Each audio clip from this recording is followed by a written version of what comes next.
Hello, I'm Ray Rook, Vice President of Supply Chain at Mark VII Equipment.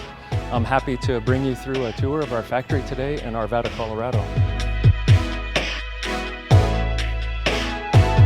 Here in Arvada, we do everything from electronics, where we're making custom configurations for our rollovers, tunnels, and jet wash.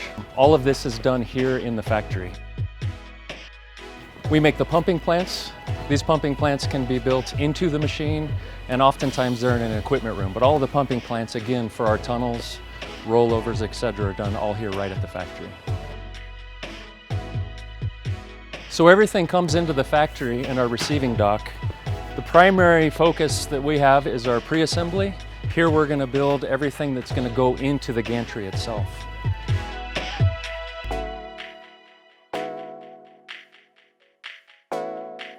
Our final assembly line consists of the columns.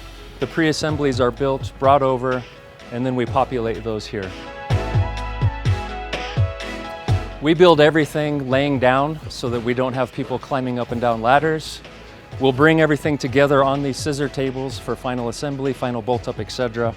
We will then lift them, bring them right into the tracks in the test bay, and prepare them for final shipping.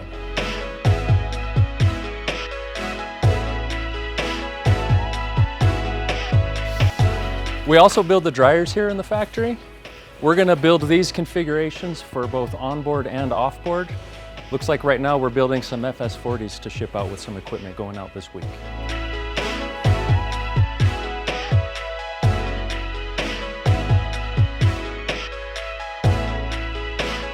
Here we have a full service sheet metal shop with laser technology, brake presses. Nearly everything that comes off the laser is processed on a brake press. And again, nearly everything is welded. We've got full welding capabilities here as well.